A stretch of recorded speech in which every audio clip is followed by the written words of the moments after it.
Can you hear me, CG? Closing government, can you hear me? Okay.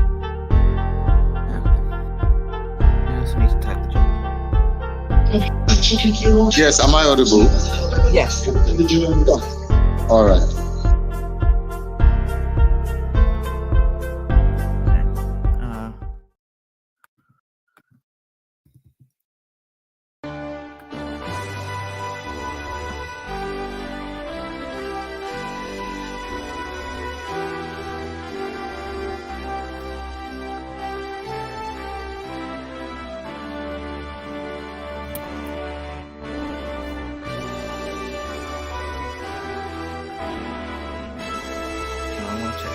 Judge. Okay. No, that's the wrong one.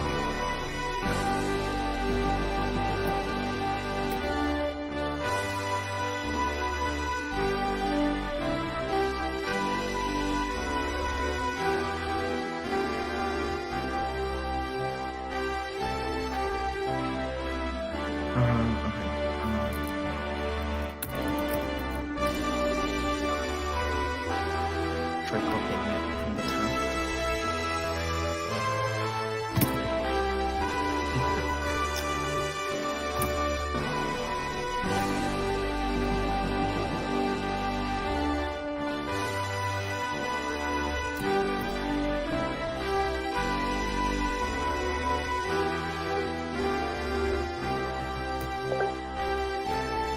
We have someone joined.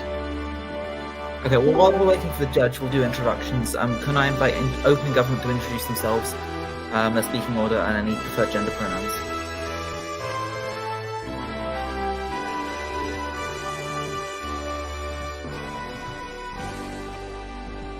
Yes, you are. Yeah, sorry. Hello, I'll be speaking PM. My partner is in the room currently. He's Michael. He'll be speaking DPM. Thank you. Perfect. And OO?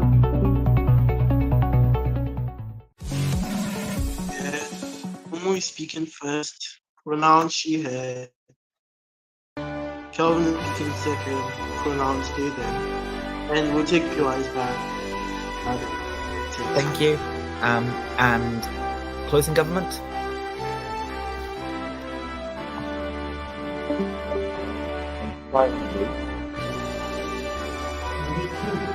Hello, am I audible? Yeah, just about.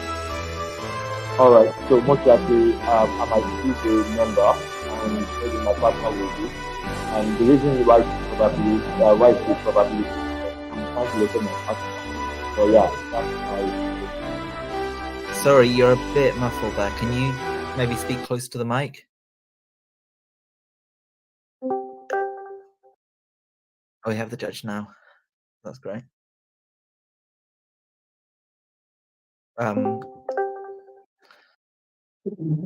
Hello, am I better now? Oh, that's much better, yeah.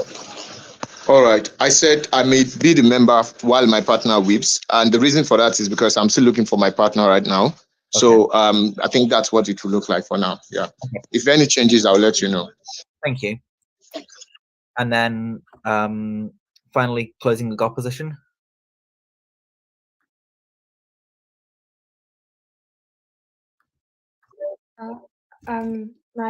My speaker will be my first speaker will be speaking. Oyisa will be speaking. I guess the member speech. I mean, I'll be speaking the member speech, and my other speaker will be speaking whip. I guess. Perfect. Okay. In that case, oh sorry, my panelist has just joined. Yeah, no worries. Could you introduce yourself? Abdulrasaq, Opeyemi works fine. I'm panelist in this room. Best of luck to everyone. Excellent. Okay. In that case, I'd like to invite the Prime Minister to begin the case for side government. All right. I'm just getting my time ready. Start in a few seconds.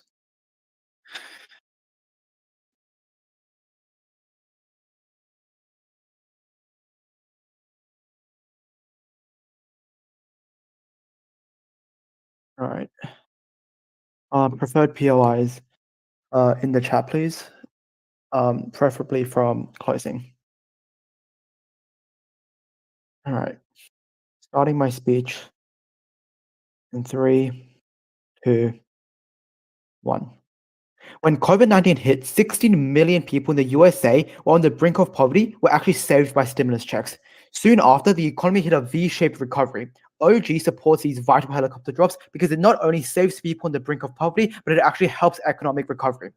I'm going to be doing 4 things in this speech today. Firstly, some setup. Secondly, a point on why this is good for short-term relief and why that is probably the most important consideration in this debate.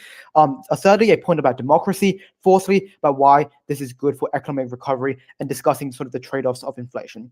Firstly, on setup. Firstly, on context. We say that this is the context of this debate is that this is going to be countries with functioning economic policies, functioning like a decently functioning economies, and a stable currency and at least a reserve bank. This looks like countries like South Africa, Australia, or the USA, right? Secondly, we say that externally triggered economic crises differ from just the natural market fluctuations, right? These economic crises are sudden. They're often very large in scale, right? But they usually either supply or for example, supply side cause, i.e. bottlenecks or natural disasters, or demand side caused by things like COVID-19, as I'll get to later. Thirdly, crucially, our burden on OG is to support helicopter drops, period, not prioritize it over every single other economic policy in these crises. That is to say, we can still support things like other economic policies like job scaling, increasing productivity, adjusting monetary or fiscal policy, but we only just have to, support helicopter drops in the context of this crisis. We can support other forms of economic policy. They're not mutually exclusive. We can do a combination of both. We can do things like balance, and we can do things like adjust policy based on the state of the economy. Opposition bench's burden is to prove why helicopter drops are so bad they should not be supported or used in any of these externally triggered circumstances at all, right? I want to make that very clear. Lastly, we said that helicopter drops are constantly innovating and improving, and we think that that's for a couple of reasons, right? Empirically, it looks like debit cards being used in the USA. It looks like targeted stimulus checks for certain industries or for certain recipients, right? And the reason for this is that governments have an incentive to do things like adjust their policy. For example, after the first stimulus check, they'll do things like economic reports. They'll do things like review their policy so that they don't waste any extra money otherwise, right? Because there is a democratic mandate there in order not to do that, right? Furthermore, we say that there's independent research and economists that constantly scrutinize these governments and inform the public. Now to my first point. Why do we think there's short-term relief, and why do we think that's important? What do crises look like? Firstly, we say that as I talked about before, they're often supply or demand shocks, right? For supply shocks, they're usually increases in prices from things like natural disasters or supply bottlenecks that cause shortages in commodities like food or energy, right? For example, the Russian war in Ukraine, right? Furthermore, we say that on the demand side, this looks like often times when people can't go outside. For example, in COVID-19 lockdowns, usually business owners struggle because no one is actually buying their goods and services. Unemployment rises as a result because businesses can no longer pay their workers, right?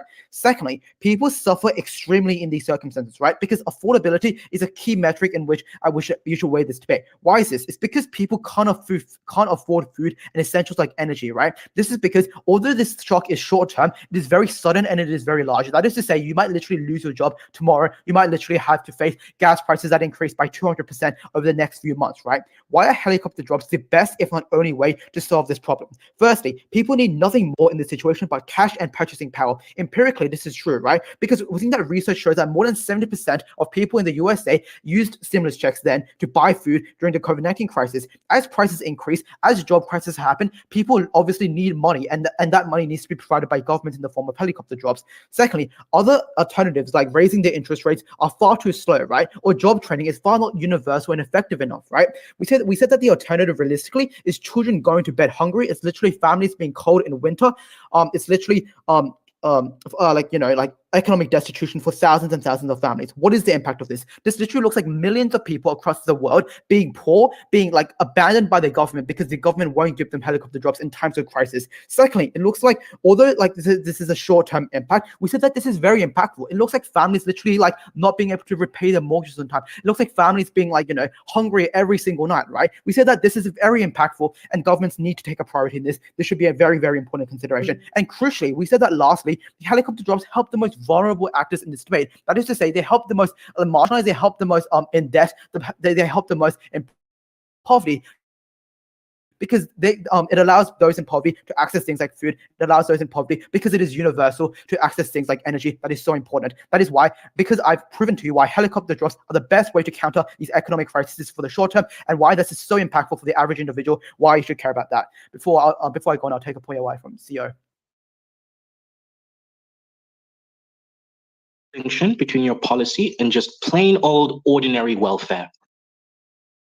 We said that like welfare obviously is not like, life-saving, in that like it can't pay for your income. We said that welfare will probably be continuous throughout, but like stimulus checks in particular are for economic crises, right? Because I don't think you can expect an average individual to live off losing their job in the COVID-19 crisis from the usual welfare, right? They need some extra support. That is what we're talking about in helicopter drops. Therefore, particular circumstances, welfare is just, the general social service that is, universal, that is going on for just, a normal period of time, right? Second point about democracy, right? Why is this? Firstly, stimulus checks are wildly popular in pretty much every single country. The reason for this is because as I just explained, it rescues millions of families from economic downturn and destitution. Secondly, obviously, money just allows people to fulfill their wants. Why is this democracy point important? This is because even if, for example, they can prove that like this isn't the best economic policy, as long as it is what people want, as long as people understand that this might cause inflation later on, but they still want this, we should care more about what people want, because we live in a democracy, right? Why is this? This is because democracy matters, because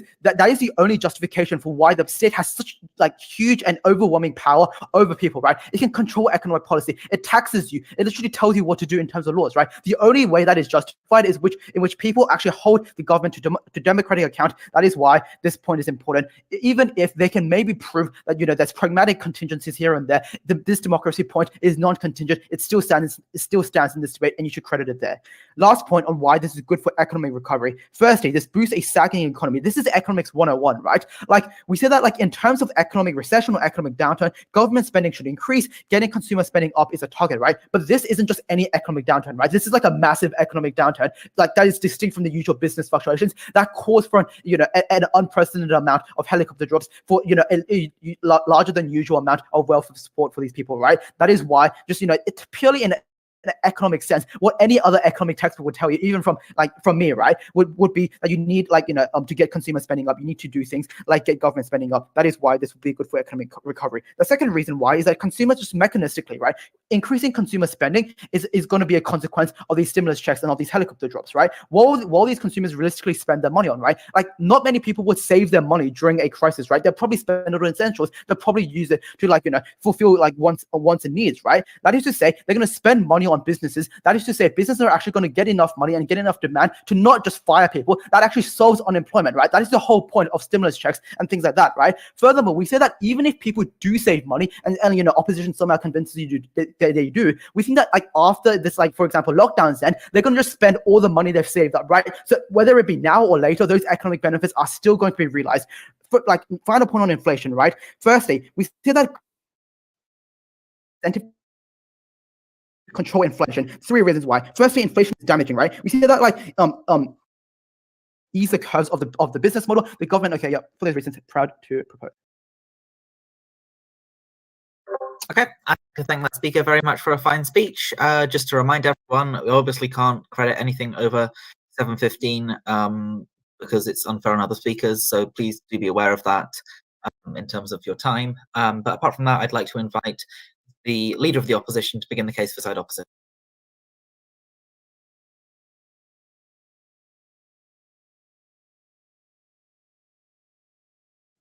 Yes, you are.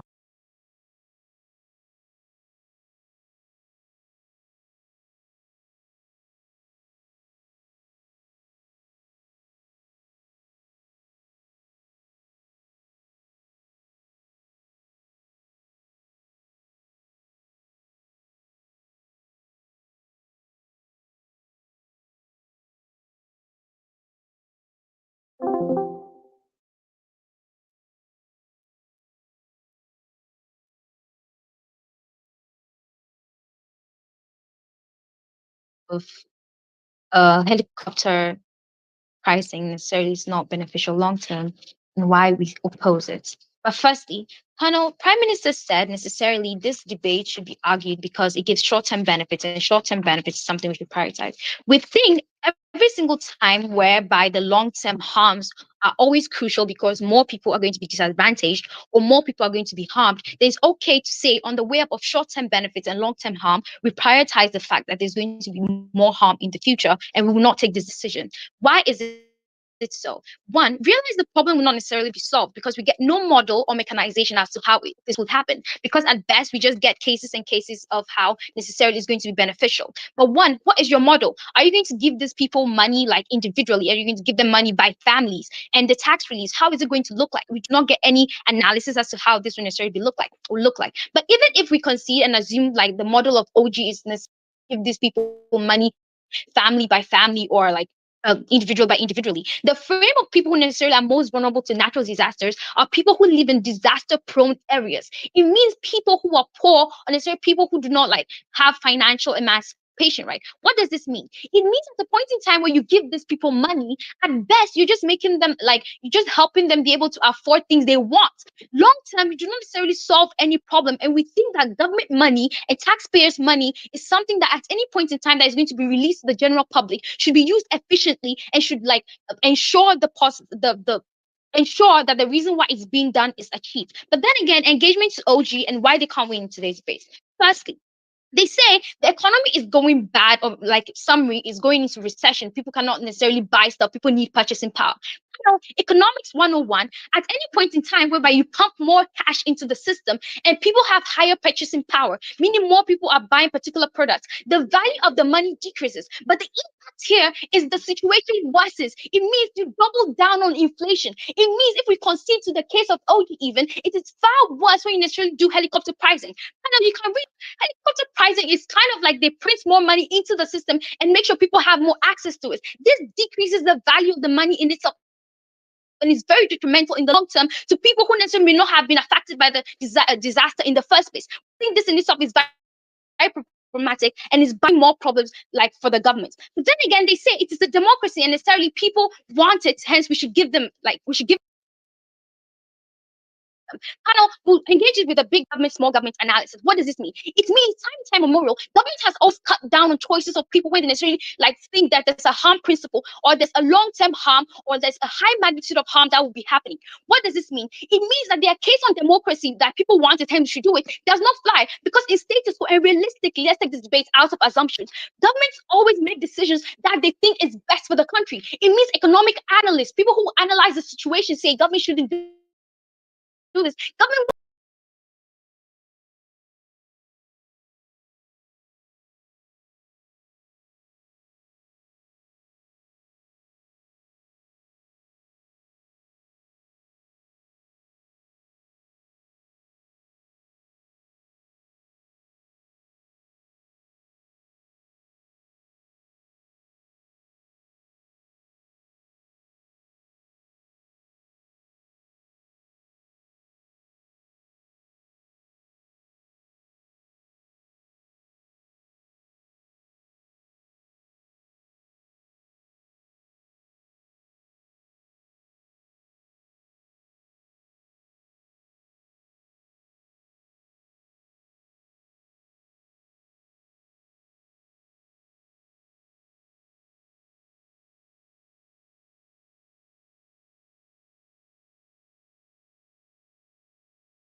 Governments are highly reliant on this small money that they get to like ensure the continuity of like their projects that they actually embark in. It means that there's a less likelihood of you to resurrect the system in possibilities whereby you cut this much revenue out of the government coffers. We oppose this because it is very detrimental, as I've already analyzed to you how, when necessary, long-term harms outweigh short-term urgency or benefits. We think that it is logical to actually choose the long-term to choose like a situation whereby there will be not more people impacted, or a situation whereby there will be like a less likelihood of you to resurrect or like come back into the system.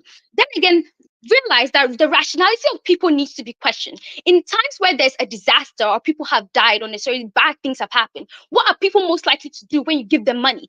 Are they going to do the right thing, or are they going to do things in the moment? And we think that the volatility of people in these circumstances is something that we should not trust. And as a government, we think whenever you are taking a chunk of like money from the coffers, it should be used logically and should be used wisely, such that more people will benefit.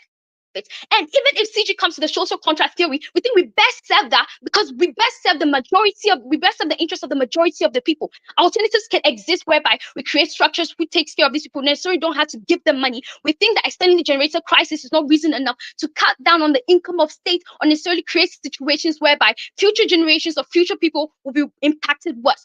At the end of today's debate, does the policy solve the problem? 2, is this something that is reasonable and should be done like by an assumption that people use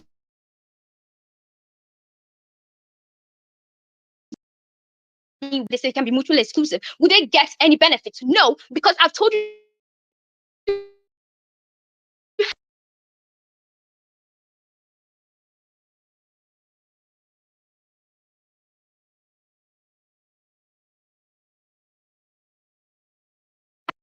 of disaster in the first place are going to now be involved in this blanket policy. We think that it is very, very detrimental. As a state, you put your people first and you make decisions that is in their interest. You weigh up the benefits and the harms, and you always do what is best for them. Proud to oppose.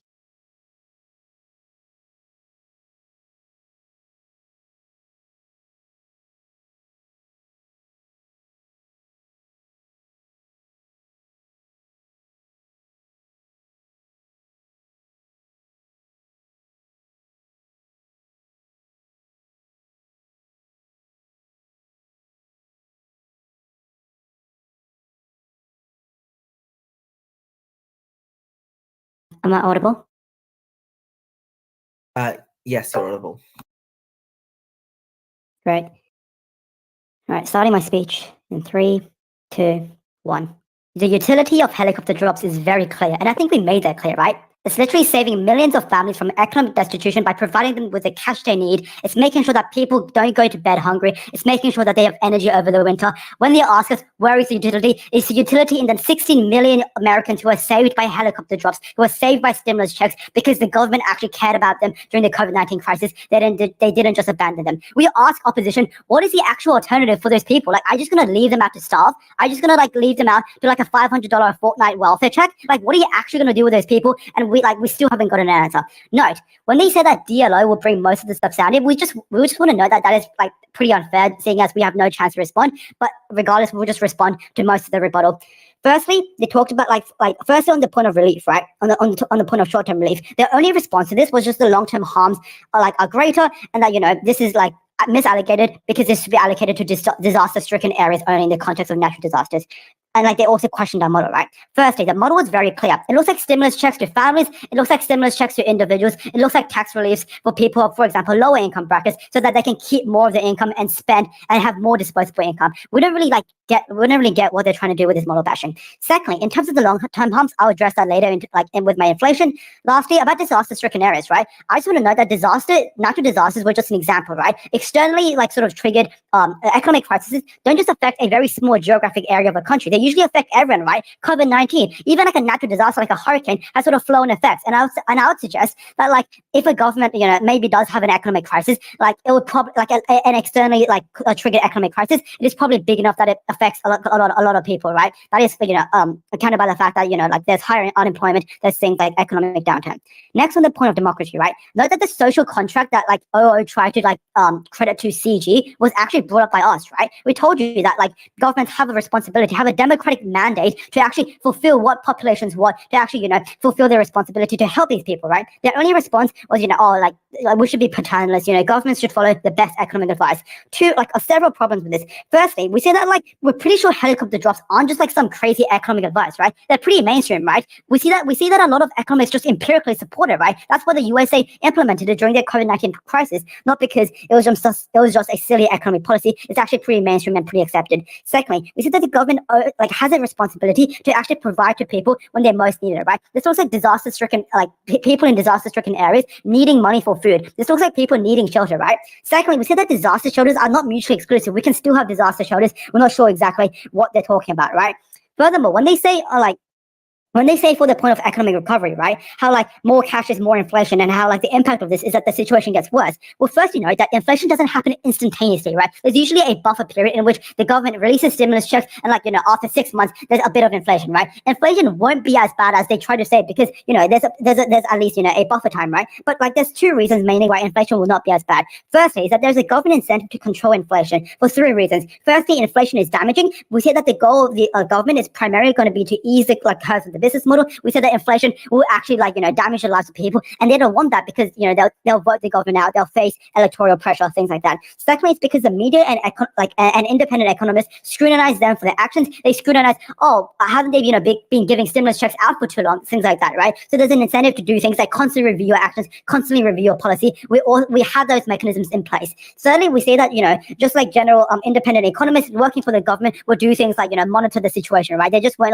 let stimulus checks go on forever. That is silly. Secondly, they have a capacity to do it for two reasons. Firstly, it looks like governments stopping or reducing stimulus checks. It looks like governments reducing their spending or doing things like raising the interest rates. Secondly, it looks like that it actually means that governments can control fiscal and monetary policy to manage inflation, right? And this is the crucial bit. They've given you no other mechanisms to control the widespread hurt, the widespread financial disasters that people go through individually, the widespread disasters that people go through when they don't go to bed with a meal, right? But we can control inflation. How? We can do things like, increase taxes. We can do things like increase interest rates to stop people from spending or to stop people from lending out too much, right? Or sorry, from borrowing too much, right? There's a variety of ways in which we can control inflation. That is why it is far easier to control inflation than it is to stop poverty and to actually downturn economic crisis, right? But they miss the crucial point, right? Economic recovery won't just be solved by itself, right? The demand caused a crisis won't just fix itself, right? You actually need economic support from the government. You actually need to inject cash. Like I don't know what they're talking about when they talk about the non-existent solutions to this economic recovery. You actually need cash to get the economy off the ground, to actually get people spending, to get businesses having their goods and services sold, to get unemployment back where it needs to be, right? Furthermore, the last point was about accountability, right? And they tried to suggest that people won't use this money wisely, but they never gave you an alternative as to where they will use this money for. Like, where are people actually going to use this money in a way that will harm them, right? Firstly, we said that empirical research and just empirical examples from places like Australia just suggests that people use this money well, right? People use this money for essentials, right? And we think that the structural reason for this is that in times of economic crisis, they don't have enough money for essentials. They don't have enough money for mortgages. So if you don't call spending your money on mortgages, if you don't say, spending your money on food is wise, I don't know really what is, right? And I think that even if people don't use money necessarily on essentials, and even if at the very best case they save it, I told you in my point, and I preempted this by saying that they'll eventually release this pent up money. They'll spend it when they actually can, right? So that is why we actually do get accountability, and why people have a structural incentive to spend it well. And even if they don't spend it well, I really don't see any other way in which they can't really spend it in a good way. I'll take closing. So if this stimulus packages ends up resulting in long-term unemployment, don't you think this democratic principle doesn't matter anyway? Okay, since the well-being of the stimulus packages don't result in unemployment. Literally, stimulus packages allow people to increase their purchasing power, allow businesses to sell their goods and services, right? No longer do they have to just fire people because no one is selling their goods and services. That's literally what happened in COVID-19, right? No one was buying goods and services because of lockdowns. Businesses had to fire people, so unemployment is actually is actually like increased. Unemployment actually gets better under our. Furthermore, we said that like the democratic mandate like is regardless like. We think that like for the democratic mandate, right? People understand that stimulus checks will like result in inflation, right? I think that's pretty like simplistic knowledge that is pretty widespread and knowable because people have access to media, things like that, right? If people still choose to support stimulus checks, even knowing the long-term risks of inflation, we say we still support them because they have chosen to prioritize their short-term needs, their short-term getting the food on the bloody table over the potential speculative harms of inflation that they haven't even properly impacted, right? Just to know, our harms are tangible. Our harms are numerous. Our harms benefit the most vulnerable actors in this space. Their benefits about inflation are speculative. They haven't really impacted properly, and we have proven definitively why we can solve inflation under our side as well through things like monetary policy. They've given you no alternatives as to how we can fix poverty and how we can actually just get out of this economic crisis in the first place. For those reasons, so proud to propose vote OG. Okay, I'd like to thank that speaker for a fine speech. And I'd like to invite the Deputy Leader of the Opposition to continue the case for side opposition.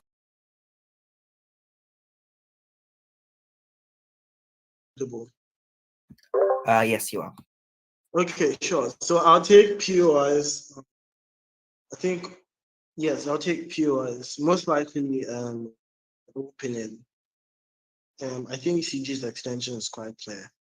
So, yeah, in the text piece, so 3, 2, 1. So there's a semantic trick that you get played by teams, right? And so note this in your deliberation, chair and panelists. First thing is suffer and make hunger and thirst and cold kill them in the winter. Social contract is not anybody's bona fide property in today's debate. We are literally sitting here to think of which policies have the best outcome for people attacked by disasters or external situation. What the hell is, like, we have social contract on our side. Everybody has social contract. The debate should not be whether you have social contract or not. It should be the fact that LO says DLO has substantive doesn't mean that we are going to give you a rundown of everything LO said again. And so, like, simple BP logic, DLOs can still give extensions to the debate. 2, 3. So far as the conclusion matters, no mechanism should place over OO's case in today's debate. First thing, we say resources aren't infinite. So, for example, you can deal with COVID and the Russo-Ukrainian war will come in.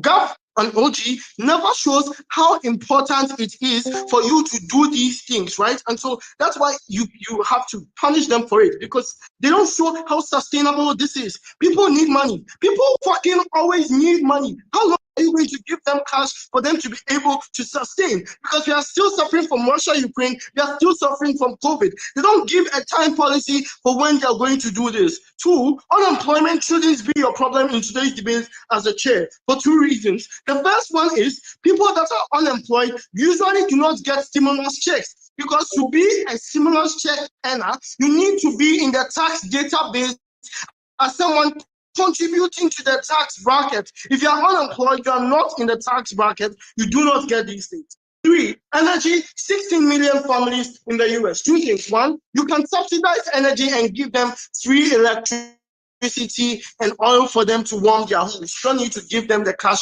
and expect that they do it. They don't show why we can't do this. You can give them welfare, like CEO even said. Give them free food. You can buy the food and give it to them. We think that on our side, we make sure that these people have the specific needs that they want. On their side, you give them the money and cook up statistics to say that, oh, people do and people have used the money properly. Of course, that's what the Democrats would say, like, because they want people to have respect for their policies, right? People would always lie about these things. But we think that to a very large extent, COVID is even a one-off, because like access to drugs and alcohol was limited. You can go and check Dodge sales of chargers and haircuts. A lot of people bought cars instead of doing these things, because I told you that those who are most likely affected are the ones that are unemployed below tax brackets. I'll take OG, calm down, you're rushing.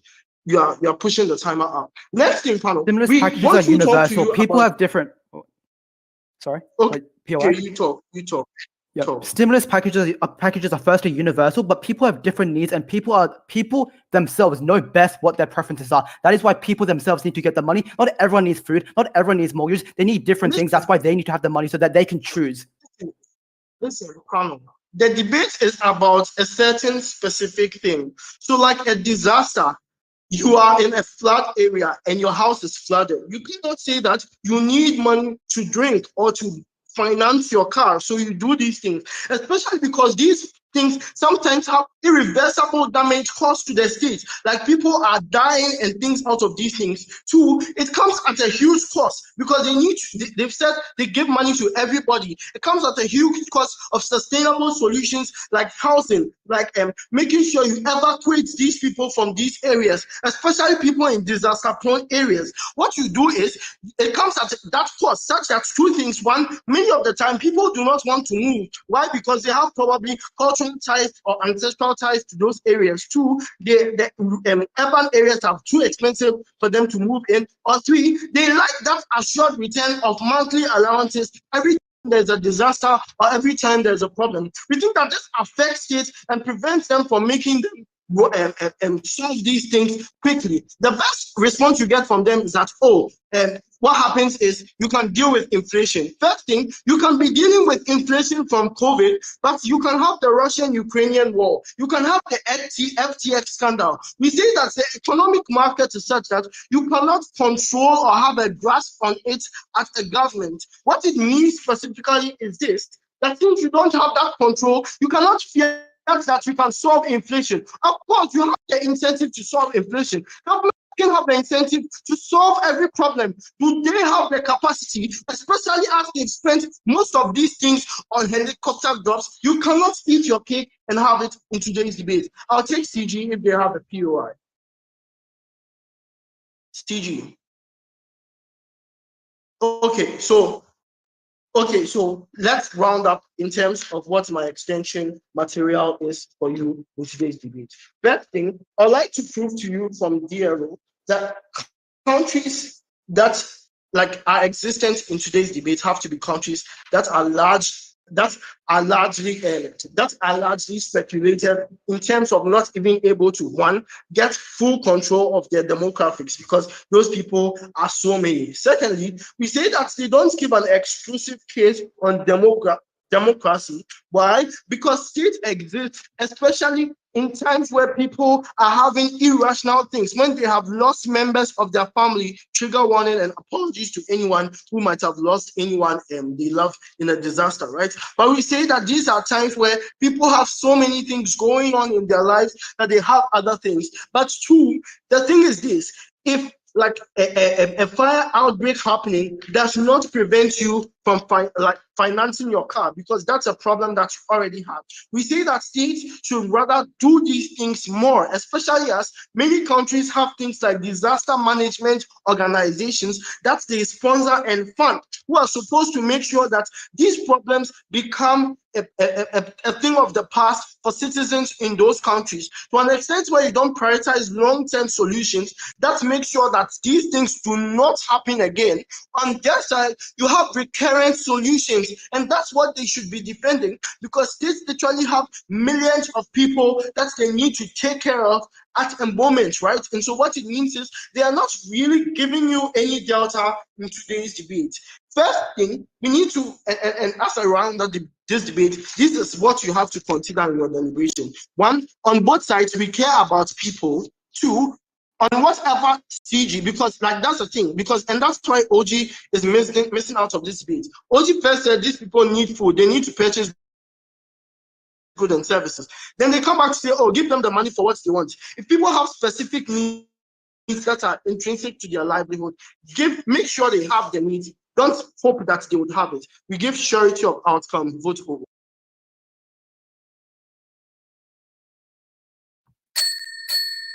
Excellent. I'd like to thank that speaker for a fine speech, and I'd like to invite the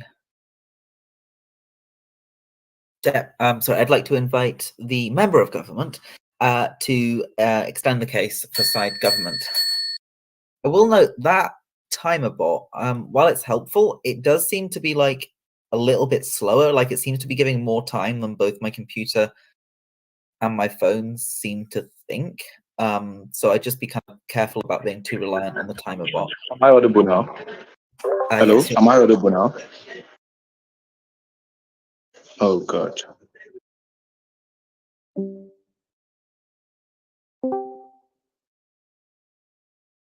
So, guys, am I audible now? yes, you're audible. Hello? Hello, you're audible. Okay, yeah, all right. Okay, cool. Thanks. I saw that already.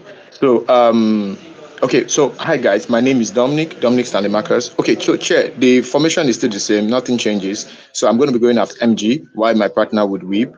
POI strictly in the chat space, but probably from my 5th minute, opening opposition and maybe closing up, or most likely opening opposition. I'd want you to unmute and then let me know you have a POI, but please make sure it's from my 5th minute. Yeah, very, very important.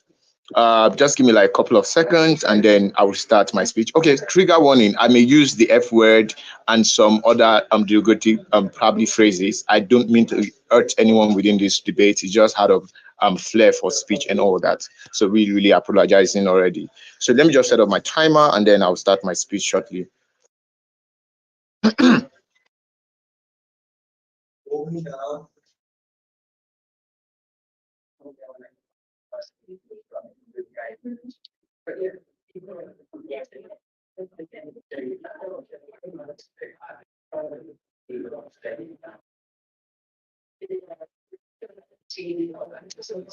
Sorry, I can't really hear you very well. All right, so you can't hear me. Am I audible now? No, sorry, I was just mixing up you and the background noise, but that's fine. I'm sorry. They are kind of. I'm in a kind of like a crank school, so a lot of persons are making noise out there. So I'm somewhere just isolated. Yeah. So, but I'll just try to keep my mouth closer to my phone so my voice can at least overshadow the background noise, if that's okay. Yeah, that's perfect. All right. Cool. Thank you, panel. So I'll be starting my speech in 3, 2, let's go. Panel, and listen carefully, please. It is not our burden from closing government to justify whether people have the ability to use their money wisely, or whether people would buy food, or whether people would buy car. The reason why that is not the burden of any side of this debate is because we believe that rights in themselves are inalienable towards human dignity. That is why government give you the right to speak. Government give you the right to live. They don't fucking care whether you use your right to speak to sing reggae or probably to sing blue. What we care about is that if this particular thing that government is giving you is your right, in principle, we defend a world where government fulfill the delivery of that particular right, regardless of the outcome, whether they use it to buy car or whether they use it to buy food. That is not any burden on any government watch in this debate, and that's why we start this debate from closing government. There is a very, very sweet nuance in this debate, and this particular nuance will break the opening half deadlock. 3 critical questions. Number 1, why do people pay tax in the first place?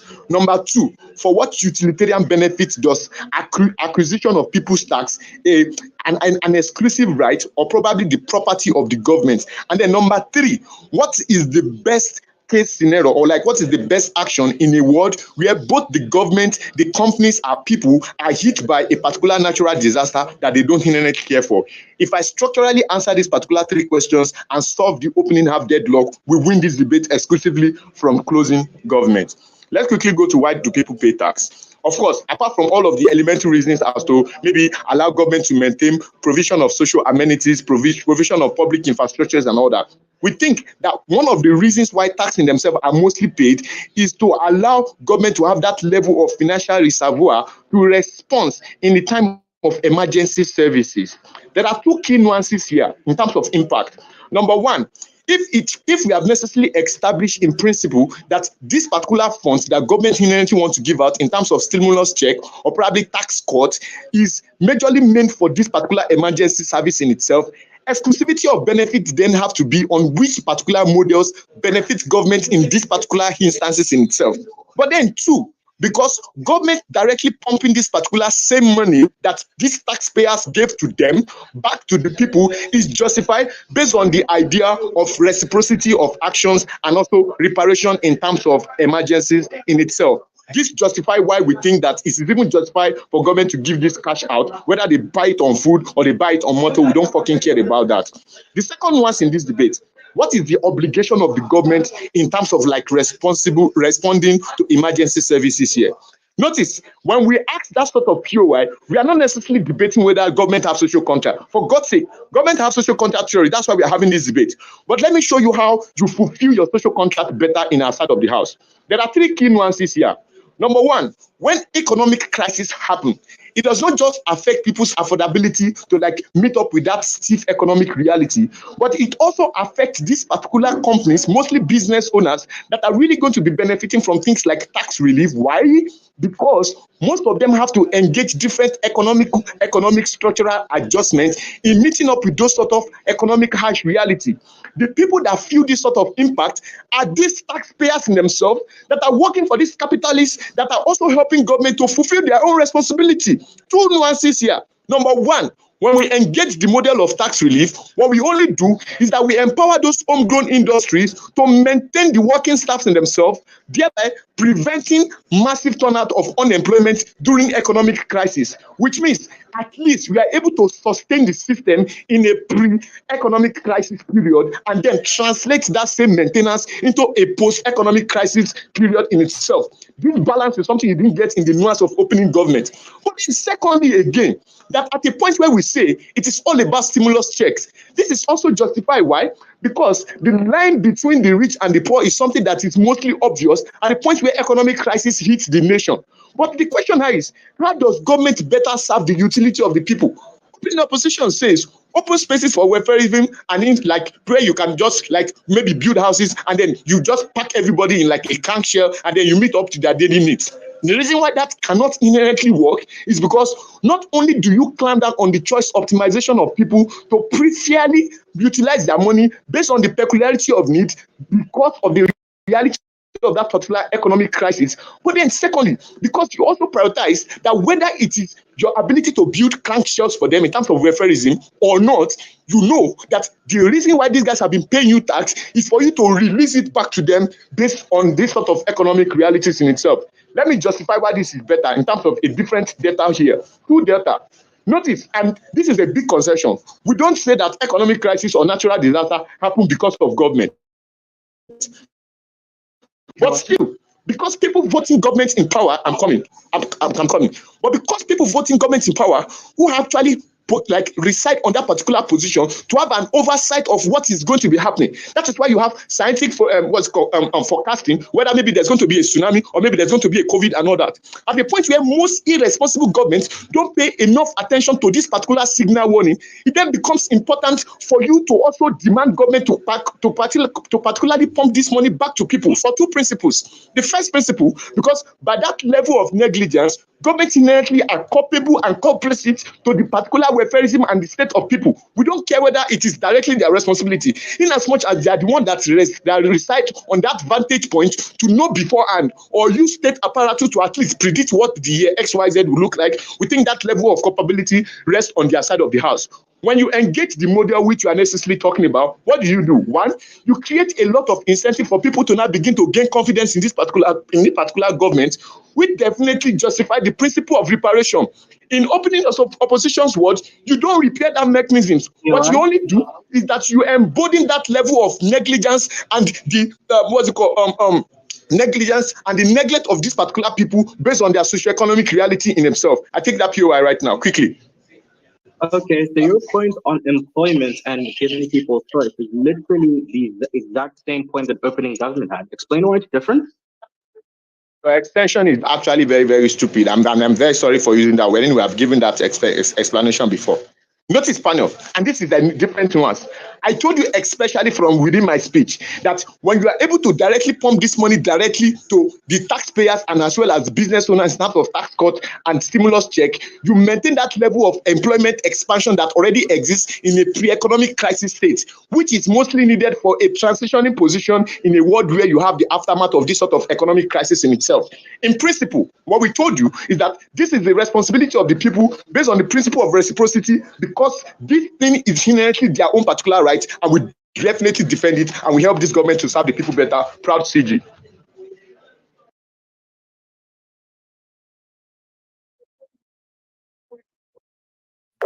Okay, I'd like to thank that speaker for a fine speech, and I'd now like to invite the member of opposition to extend the case for side opposition. I just want to confirm that I'm audible. Yes, you're audible. Okay, with that, I'll take POIs in the chat. Please don't speak out if I'll take you if you type in chat. And yeah, I'll be starting my speech in 3, 2, 1. 2 things I'm going to prove in my speech today. Firstly, that you often on their side worsen the economic crisis both in the short term and in the long term. And secondly, how there are greater long-term harms that undermines the sovereignty of developing countries and often increases dependence on Western countries. We cannot support this. So proud to oppose. So what is the metric by which we measure today's debate? We think the side that ensures the best standard of living for the average individual is the principle that both sides should strive to defend, because these are the people who we aim to support in affording an education, medicine, and needs to be able to improve their quality of life. Ultimately, economic security for the ordinary citizen is most important and the ultimate obligation of the government when it comes to economic stability. And because they're the most vulnerable, we think this is the ultimate principle that we should stand for and metric we should use to measure today's debate. With that, what was the burdens of side governments? 3 things. 1, they had to provide grounds on which they support this policy, i.e. what is the best means of inducing an economic recovery as well as growth within an economy. Secondly, they didn't have to just say they support this policy amongst others. Why is that? Because they had to also say that this is something they would support even when it compromises the government's ability to adopt other economic policy. Because there's an opportunity cost, right? When you're spending a significant amount of money in stimulus checks, it limits your ability to input other fiscal policy measures when you have all that money going in one way, right? We think like whether this is subsidies to businesses, etc. And since the government opposes monetary policy due to time lags, government needs to engage with the burden and the reality of why they would support this policy even at the cost of adopting other economic policy. We didn't get that from OG or CG. Thirdly, they had to defend giving the general public the stimulus checks, not just the unemployed. That is status quo, right? Like unemployment welfare exists. They needed to engage with that.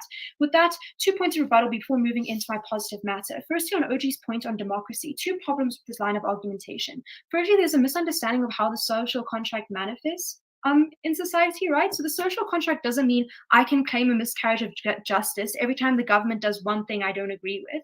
You express your democratic right in elections, right? You vote for people who you believe are best able to represent and propagate ideologies that you support, right? Not specific economic policies that often apply in very specific scenarios, right? You trust the knowledge of these individuals to represent you. It is not a direct democracy, i.e. many countries, it's not like a democracy where you vote on every single issue. You vote for people to represent you and you trust them in that. That's how the social contract works. And if that isn't something that agrees with you, you vote in the next election for someone who you believe can represent you better. We think that's how the social contract works. It's not a direct democracy, right? Secondly, they also assume that it's something that people would want, right? We think when you have to choose between getting 100 Rand now or getting a job, right, and being employed by subsidizing businesses and getting 100 Rand every week, people would obviously choose the latter. So we think to the point where governments are able to guarantee greater long-term stability, and specifically a stability that is constant and doesn't fluctuate, people would always choose that over getting money now. So we think they needed to deal with that. Secondly, we get this principle from CG. So we think OG's point doesn't stand there. Secondly, we get this principle from CG about this reciprocity, right? So people give tax and they then other people, you justify to give that back to the people. So this principle just doesn't make sense for 2 reasons. One, if the case is if this is the case, it wouldn't only apply in an economic crisis, right? If it was the case that because you give money, you should get it back directly, that would apply every day. And secondly, we think that a lot of people who receive tax, if the tax that is paid, are often people who don't pay tax.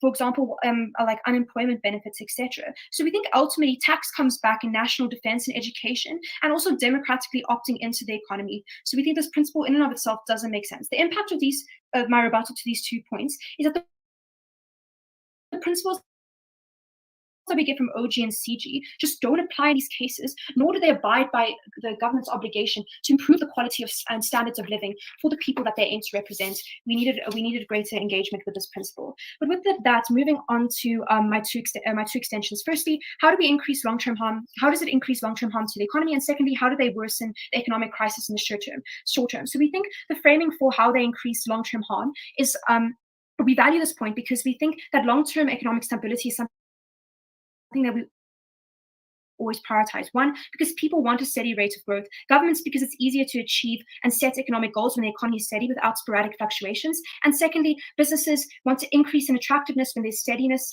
It's more attractive to investors when there's a steadiness in the economy. And people also want to know whether they'll have a job or not in 2 years, investments in their child's education, etc. This shows you why long-term stability is always needed and always prioritized, right? So this means that often in cases, even of recessions, people are willing to sacrifice short-term stability, whether this is like paying more tax or like, disincentivizing spending in order for future long-term stability. This is the reasons why we value long-term stability more. So how do you worsen long-term stability on their side? So we think their policy results in huge fiscal withdrawals. One, where you're dropping large amounts of cash to people and you're getting less tax in return. And also because you're losing jobs, it means that more people fall out of higher tax brackets and cannot pay. And therefore, you move more money, you're getting less money as things. So that we think that this means that governments often fall into deficits, right? So when this happens, there's massive deficits that follows out of a recession. And then as a result, you often have these countries going to the IMF or the World Bank in order to gain the money they need to continue even when they get out of the recession. For example, South Africa with the COVID crisis, and even Colombia. And this is particularly harmful for a couple of reasons. One, that long-term debt means that there's less autonomy over your own economy for those individuals specifically. One, because it means dependence on Western countries in order to pay debts. And secondly, it looks like also like certain requirements that the IMF and like World Bank have on like getting loans that often can be extremely like limiting in the way that it often has to peg that controls like certain aspects of your economy, whether that's pegging to the exchange rate or like having like privatizing all your businesses. So we think as a whole this weighs above OG's point of short-term stability because it gives you reasons why people prefer long-term stability, and moreover how you worsen democracy on your side when long-term debt and there's less autonomy over the state.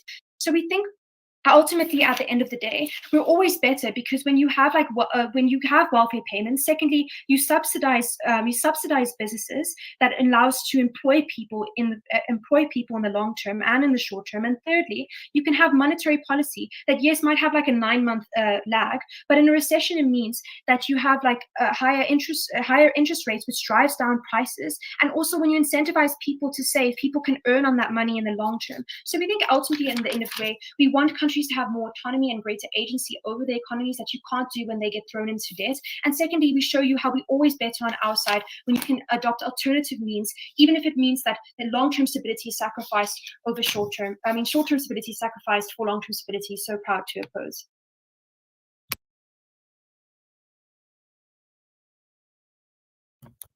Okay. I'd like to thank that speaker for a fine speech, and I would like to invite the government whip to summarise the case for side government. Yes, you are. Okay, so I'm going to take a pure in the text. Please unmute in the middle of my speech. Okay, so I'm going to start my speech in 3, 2, 1. Okay, so panel, notice how my partner already deals with serious case about countries being in deficit.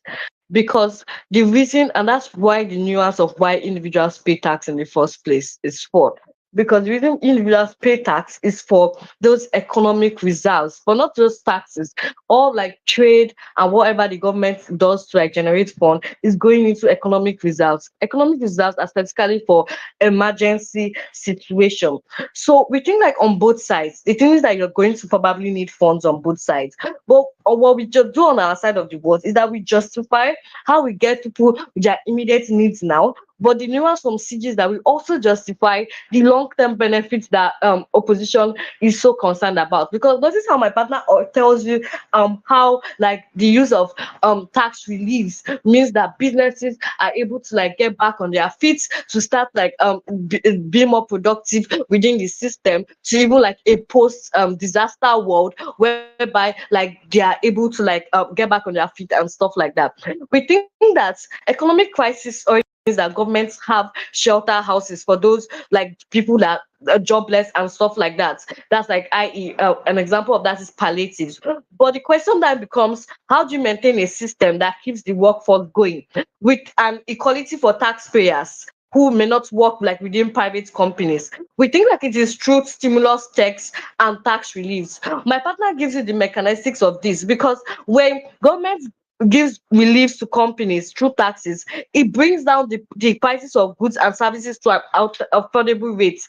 This deals with the cases of opening up on inflation and about how things are to go up. We think that companies have no need to cut salaries or retrench workers because of the new structural adjustments in which they are able to afford that in the new in the new economic crisis. But secondly, I don't think this debate is about which is a more sustainable economic policy, because this debate also asks us to interrogate within the nuance of emergency situations. And that's what the nuance that the both opposition means. They just say, we are going to get long-term benefits. But the question is, what the people on ground need in these particular emergency situations? Do they need what open opposition says that, we can give them food, we can give them houses. But if my fucking problem is that I am sick and I need to be in the hospital and then the government is giving me food, that doesn't solve my problem. We think that people have arbitrary of needs that with our policy is able to take care of everybody as it concerns them. I don't know unless the open opposition says, okay, we are going to take a census of every single millions of people in our state and give them exactly what they need. So if you need food, we'll give you food. If you need school, we'll give you food. That's not a sustainable policy. That's why we give you directly the money to like make this decision for yourself and like get back on your feet. But also, we are able to tell you how like this prevents unemployment, as I've told you, because of due to tax reliefs, but also the larger impact on society, which is it will help it helps individual gain more trust within the system. Because the thing about emergency situations is that people are nervous, people are in a panic. When we give people direct money and give their businesses tax cuts, it means we are dealing with their arbitrary needs, which means that people have a sense of like sympathy and have a sense of, the government is listening to me, the government gave me money that I can deal with my needs. What you get on opposition world is that you get a world of anarchy, because they say, we are just going to give people food directly and give people shelter. But sometimes, as I said, people probably need health care. What this means is that people are going, it's then based conspiracies of, the government is embezzling our money because I don't feel like my needs are met. That's the problem with them. What you get is a world of chaos in an already chaotic situation, which is an emergency situation. It is one like we absolutely reject from side closing government. But also there's a case of accountability, right? That people are not going to use the money for what is nice. As my partner tells you, this is not the burden on government, but also we think that this is an assumption to say, people are irrational and that we're not going to use the money for like the right things. But also we think this is an emergency situation, and I have to keep calling that out because I think opposition forgets this. Because if I'm in an emergency situation where I like during COVID, during the lockdown, where I am not able to afford food because I'm not going to work, I don't think I'm going to use my money to buy Chanel bags, and when I can't afford food, it doesn't make any logical sense, and they don't prove the logical sense, so they can't also win on that. But also they say says, we are going to create structures to help these people in need. First of all, this is an emergency situation, so that's going to take particular time to do that. But also, like, as you're probably building the structures, people are starving to death. What's the utility on their side? But even if they say, there's no accountability and people probably won't use it for the right things, we think fine and good. Because if I don't use the money for the right things, at least I'm going to have myself to blame. But on the flip side is that on their world, if people feel like their needs are not met, people are going to blame the government. That means that people are going to, like what happened in some states during COVID, that people were coming out, even though with the restriction of social distancing, to protest the rights during COVID. It happened in Nigeria in 2020 because people felt like they had specific problems. We think we do not want that state of society, and that we're going to absolutely reject that. But also, there's a funny case of inflation. Oh, things are going to go up. First of all, on both worlds, there's an economic crisis. So there's also inflation on their side of the world. So it's not exclusive. But we think that in our world, we're able to create special ways to deal with that. But this is that government has absolute power to do things like price control. But my partner already tells you how things actually go down on our side of the world, because you're giving companies tax cuts. So now they can pay workers. They can produce without having to overly tax consumers. That is actually what reduces inflation on our side of the world. But lastly, this is also a short-term policy. So at the end of the day, we can do whatever side wants. Don't unmute, please. You can do what opposition side wants after we have taken care of immediate needs of people. We think the cost of our case is that tax as revenues generated is paid for a reason, which includes, as we say in principle, giving back to the people on the basis of social contracts, and also culpability and reparation that the government owes to the people. But lastly, the case I'm going to engage on side of the world is when they say, oh, this doesn't solve long-term problems. We think, first of all, as I said, I don't think we are concerned about long-term problems when people are starving to death. But also, there's no burden on government side to say we can't do both. And opposition tries to run away from this burden and say, oh, you have to prioritize one. I think this one, the debate sometimes us do that. The debate we are talking said we would prioritize one. But secondly, we think that my partner deals with that because we are able to tell you how we're able to create jobs in the future and create infrastructure while still giving people the immediate needs that they need. But also, we think that the flip side of their world is that it's so much easier to just when they say we are going to create structures and give people houses and stuff like that, it's just easier to embezzle, and then they save accountability on their side, because what you get is that people are going to say, oh, probably you give it to a government official, and then nobody, it's harder to trace money when, oh, we are using the money to create structures. I mean, people are not going to listen to that in an emergency situation where they need particular needs on ground. But also, they talk about funds. I don't think, as I've engaged you, funds is not a problem because we have a fucking national reserve. And that's the reason why we are paying taxes for emergency situations. But also, we can just do the both policies. It's not on our side of the world to say, oh, we reject one. A government side is we support one policy. Opposition body needs to prove why they don't support that policy, but give us a better alternative. They don't fulfill their burden. We win from closing governments.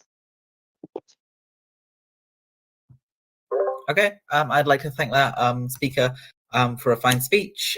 Just a couple of reminders to make sure you're keeping to time, and also, if you can, it's always helpful to time your opponent's speeches as well to make sure that when you're offering POIs, you aren't offering them after the 6-minute mark.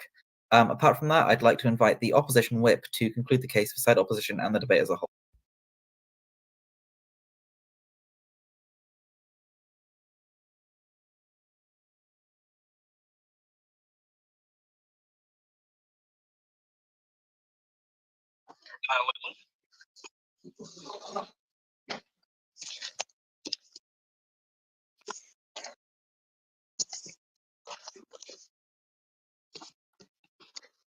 Can I confirm if I'm audible? Yes, you're audible. Nice. Okay.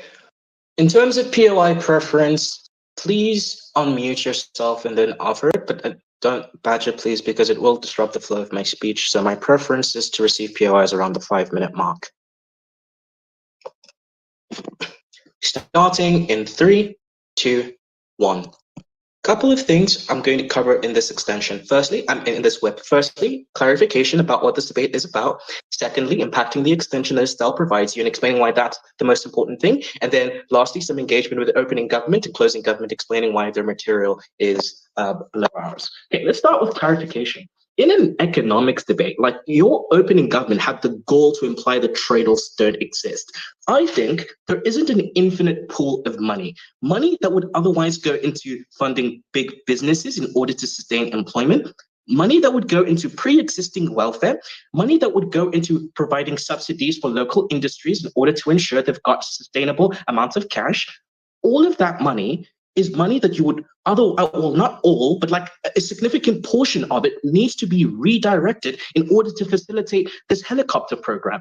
This is intuitively true for two reasons. Firstly, governments don't have an infinite pool of money. They get their money from taxes. And notice the tax base is decreasing because more people are unemployed because they're being fired during an economic crisis. So the money from which that you're using for economic relief program is decreasing.